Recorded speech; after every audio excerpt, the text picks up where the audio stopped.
በጎዳና መታጠፊያ ላይ ያገኘችው አንካሳና ቤት አልባ ሰው ለ2 ዓመታት ጠፍቶ የነበረው ፍቅረኛዋ መሆኑን በድንገት ተገነዘበች። ዋናዋ ባለታሪክ ግን በወቅቱ አላወቀችም ነበር። በጭንቀትና በቁጭት ተሞልታ ጁንሆዋ እንደ እብድ ከቤት ወጥታ እሱ ወደ ሄደበት አቅጣጫ ፈጥና ሮጠች። ጁንሆዋ ምንም ያህል ብትፈልግም ያንን የምታውቀውን ሰው ማግኘት አልቻለችም። ጁንሆዋ መንገድ ዳር ተኮራምታ መሬት ላይ ተቀምጣ እያለቀሰች በከባድ እስትንፋስ በሚከለክል ህመም ደረቷን ትመታ ነበር። በዓለም ላይ በጣም አሳዛኝ ነገር የሚወዱትን ሰው ማጣት ነው። የበለጠ የሚያምነው ደግሞ ፍቅረኛዋ በፊቷ ቆሞ እያለ በበታችነት ስሜት ምክንያት ቻልሚን ማንነቱን ሊነግራት አለመድፈሩ ነው።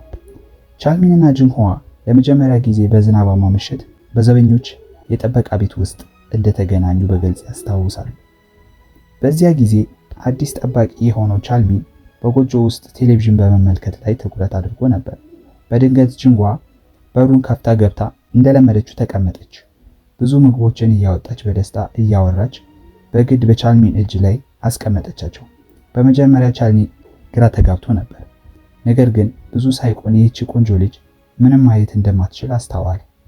ሰላም ለማለት ሲናገር ደነገጠች። ጁንሆዋ ከስራ በኋላ በየቀኑ ወደዚህ እየመጣች ከቀድሞ ጠባቂ ጋር ቴሌቪዥን ታይ እንደነበረ ታወቀ። እውነቱን ስታውቅ ይቅርታ ጠይቃት ለመውጣት ተዘጋጀች። ነገር ግን ውጪ ኃይለኛ ዝናብ እየዘነበ ነበር። ሩህሩህ ቻልሚን ወደ ውስጥ ተመልሶ ቴሌቪዥን እንድታይ ጋበዛት። ቻናሉንም እሷ ወደምትወደው ፕሮግራም ቀየረላት። ድምፁን ብቻ መስማት ብትችልም በታሪኩ በጣም ተስባ ነበር። ቻልሚን በትኩረት በሚያየው ፊቷ ተማረከ። ዝናቡ ሲቆም ለመክሰስ ያዘጋጀችውን የሩዝ ኳስ ሰጠችው። ይህም ልቡን ማረከው። ላለፉት 30 ዓመታት የቻልሚን ሕይወት የተሰበረ ጨለማ ነበር። በዚህ ቅጽበት ግን ብርሃንን አየ። በሚቀጥለው ምሽት ጁንሆዋ ተመልሳ መጣች። አፍንጫዋ በጣም ስሜታዊ ስለሆነ መስኮቶቹ ሊከፈቱ እንደሚችሉ አፍራ ጠየቀች። የቻልሚን ላብና የእግር ሽታ መጥፎ ጠረን እንዳመጣ ተገነዘበች። አፍሮ የቆሻሹ ጫማዎችን ፈጥኖ አደረገ። ቻልሚን ስሙን ለመናገር ቢያንገራግርም ስማቸውን አስተዋወቁ። ፍቅር ማበብ ሲጀምር ቻልሚን የእግሩን ንጽህናውን መጠበቅ፣ አዲስ ጫማ መቀየር፣ አረንጓዴ ተክሎችን መትከልና እሷ ከመምጣቷ በፊት የጥበቃ ቤቱን የማናፈስ ትኩረት መስጠት ጀመረ። ቻልሚን በጥበቃ ቤት ውስጥ አይኑን ጨፍኖ የእሷን የዱላ ድምፅ ሲመጣ እየተጠባበቀ የአይነ ስውራንን ዓለም በምናቡ ለመረዳት ይሞክር ነበር። ስለ መለያየት በሚያወራው የቴሌቪዥን ድራማ ወቅት ስሜታዊ ጁንሆዋ እንባዋን አፈሰሰች። አይነ ስውር መሆኗ የሰዎችን ድምፅ በተሻለ እንድትሰማ እና ስሜታቸውንም በጥልቅ እንድትረዳ እንዳደረጋት አጋራችው። በድንገት ቻልሚን ቆንጆ እንደሆነ ጠየቀችው። ምንም እንኳን የተለመደ ቆንጆ ልጅ አልነበረም፣ ቢሆንም እሷ በጽኑ ወደ እሱ ተስባ ነበር። ሲለያዩ የመኪና ክላክስ ድምፅ ጁንሆዋንን አስደንግጧት አስወደቃት። እግሯን በተሰበረ የቢራ ብርጭቆ ተቆረጠ። ቻልሚን ቁስሏን በአስቸኳይ አሳከማት። ወደ ቤቷ እየሸኛት እያለ በእግሯ በደንብ መንቀሳቀስ አልቻለችም። ረጅምና ዳገት ያለውን ደረጃ በጀርባዋ አዝሎ ወደ ቤቷ ወሰዳት። በመቀጠል በሯ ላይ የነበረውን የተደፈነ የፍሳሽ ማስወገጃ አጽድቶ ሲከፍት በአጋጣሚ የጠፋውን የሚኪ ማውዝ ፓንቷን አገኘው። በእጁ ደንግጦ ይዞት እንዳለ እሷ በጨዋታ አስመስላ ከእጁ ወሰደች። ውለታውን ለመመለስ በሳምንቱ መጨረሻ ወደ ኮንሰርት አብረው እንዲሄዱ ጠየቀች። ለቀጠሯቸው ጁንሆዋ ሜካፕ አድርጋና ሽቶ ተቀብታ ተዘጋጀች። አይነ ስውር በመሆኗ ትንሽ አጋናው ቢሆንም ቻልሚን በጣም ማራኪ ሆኖ አገኘው። በኮንሰርቱ ላይ አይኖቹን ከሷ ላይ አልተነሱም። ኮንሰርቱ በኋላ ቻልሚን ወደሚያውቀው የባርቢኪው ምግብ ቤት ወሰዳት። በሉም። ነገር ግን ጁንሆዋ ሶጁ እየጠጡ እያለ ስለ ቀድሞ ህይወቱ ስትጠይቀው ቻልሚን ተቆጥቶ በጉዳዩ ውስጥ እንዳትገባ በከባዱ አስጠነቀቃት። የተጎዳችው ጁንሆዋ ከጤናማ ሰዎች ጋር ለጓደኝነት ብቁ እንዳልሆነች ተሰማት። ቀጠሯቸውን ባለመስማማት ተጠናቀቀ። በተናገረው ነገር የተጸጸተው ቻልሚን ከጓደኛው ምክር ፈለገ። ጓደኛውም ቻልሚን ለምን ለ4 ዓመት እንደጠፋ ጠየቀው። ቻልሚን ለ4 ዓመት ከ3 ወር እስር ቤት እንደነበረ ገለጸ። ቀደም ሲል ቦክሰኛ የነበረ ሲሆን ገንዘብ ለማግኘት ከአራጣ አበዳሪዎች ጋር በመሆን ተበዳሪዎች ብድር ሳይመልሱ ሲቀሩ በኃይል ብድር ሰብሳቢነት ይሰራ ነበር። በአንድ ተልዕኮ ወቅት ባለ ዕዳው በራሱ ላይ ጋዝ አርከፍክፎ እሳት ለኩሶ ከ3ኛ ፎቅ ላይ ራሱን ወረወረ። ሰውየው ቢተርፍም ቻልሚን ወደ እስር ቤት እንዲገባ ተፈረደበት። ከእስር ከተፈታ በኋላ ጡረታ ወጣ። የጥበቃ ስራ ያዘ። በጥፋተኝነት ስሜት የተቃጠለውን ሰው በሕክምና ማዕከል በየጊዜው ይጎበኝ ነበር። አንዲት ጥሩ ሴት የቀድሞ እስረኛና ወንጀለኛ አትፈልግም በሚል ፍርሃት ለጁንሆዋ ለመናገር ፈርቶ ነበር። ነገር ግን ጓደኛው ታማኝ እንዲሆን መከረ። ይህ በእንዲህ እንዳለ የጅንሁዋ የሥራ አለቃ ወደ ቤቷ ሳይጋበዝ በመግባት የአንገት ሐብል አንገቷ ላይ ለማሰር ተጠግቶ ጾታዊ ትንኮሳ ፈጸመባት። ከዚያም ራሷን ለመከላከል ስትል በጥፊ ይመታታል። ወድቃም ሳለ በድጋሚ ጥቃት ሊፈጽምባት ሲል ቻልሚን ይቅርታ ለመጠየቅ መጥቶ ሁኔታውን አየ። አለቃውን በጭካኔ ደበደበው፣ ጣቱንም ሰበረው። የደነገጠችው ጅንሁዋ ቻልሚንን እንዳይገለው አስጠነቀቀችው። ከዚያም በኋላ ጅንሁዋ ከስልክ ኦፕሬተርነቷ እንደምትባረርና መተዳደሪያ እንደምታጣ በመፍራት አዘነች። ሆኖም ግን ቻልሚን እሱ እንደሚንከባከባት እዛው ቃል ገባላት። እሷ ግን ባዳ ሰው እርዳታ አልቀበልም በማለቷ በመካከላቸው ርቀት ተፈጠረ። ሆኖም ቻልሚን ወደ ሄደችበት ሁሉ በዝምታ ይጠብቃት ነበር። በትዕግስቱ የተነካችው ጅንሁዋ ወደ ጥበቃ ቤቱ መጥታ ከሥራ መልቀቋን አወጀች። ውጭ ይዟት እንዲወጣና የገባውን ቃል እንዲፈጽም ጠየቀችው።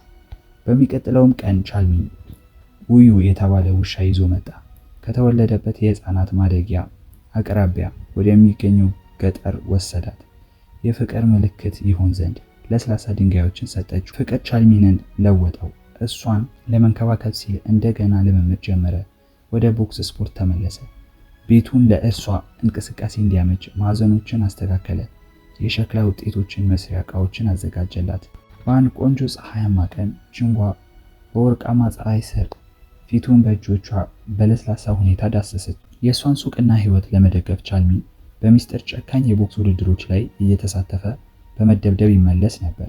የወላጆቿን የመቃብር ቦታ ለመጎብኘት በሄዱበት ወቅት ጅንሁዋ ወላጆቿ እንደሞቱና አይኗን የታወረው ከ4 ዓመታት በፊት ከፎቅ ላይ በወደቀ በእሳት የተያዘ ሰው ትኩረቷ ተስቦ በደረሰ የመኪና አደጋ መሆኑን ገለጸች።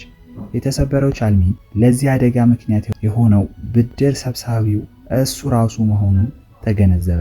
በጥፋተኝነት ስሜት ተውጦ ለእሷ ፍቅር ብቁ እንዳልሆነ ተሰማው። በኋላም ጅንሁዋ አደጋ አጋጥሟት ወደ ሆስፒታል ገባች። ሐኪሙም በአንድ ወር ውስጥ የአይን ሌንስ ቀዶ ሕክምና ከተደረገላት እይታዋ እንደሚመለስ ገለጸ። ጅንሁዋ በከፍተኛ ወጪ ምክንያት ፈቃደኛ አልሆነችም። ነገር ግን ቻልሚን ቁጠባ እንዳለው ዋሸ። ገንዘቡን ለማግኘት ሲል በውጭ ሀገር በሚካሄድ አደገኛና ሕገወጥ የቦክስ ውድድር ላይ ለመሳተፍ ተስማማ። በቅድመ ክፍያውም ለአይኗ ሕክምና ሆስፒታል ወሰዳት። ከመለያየታቸው በፊት እጃቸውን አጣምረው ከቀዶ ሕክምና ስትወጣ መጀመሪያ ማየት የምትፈልገው እሱ እንደሆነና እዚያው እንዲጠብቃት ቃል አስገባችው።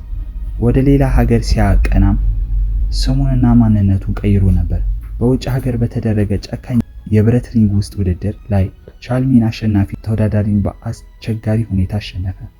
ሆኖም ሲወጣ ብልሹ አዘጋጆች በመኪና ገጭተው በቢላዋ ወጉት። በጨለማ መንገድ ላይ እንዲሞት ተውት። በመጨረሻዎቹ ቅጽበቶች ለጅንሁዋ ቀዶ ሕክምና ስኬት ይጸልይ ነበር። ቀዶ ሕክምናው ተሳካ።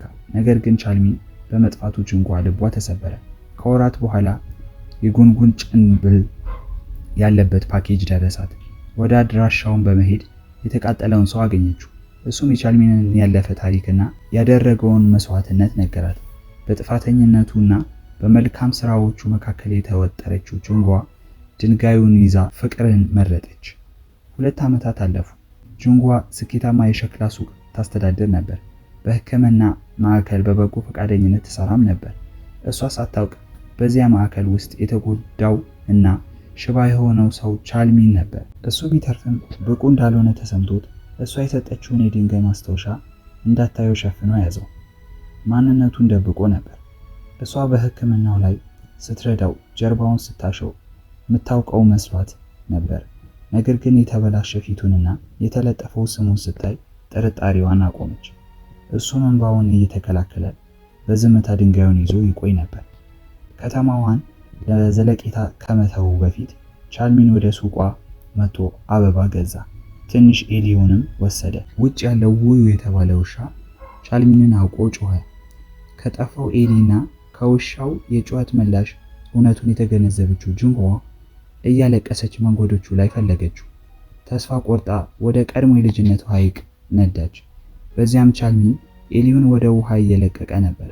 ከጀርባው ጅንሁዋን እያለቀሰች ያለችበትን ድምፅ ሲሰማ ጥፋተኝነቱን ወደ ጎን በመተው በእቅፉ አጥብቆ ያዛት። በስሜታዊ መገናኘትም አብረው አለቀሱ። ስሜታዊ ሆነው በመገናኘትም አብረው አለቀሱ።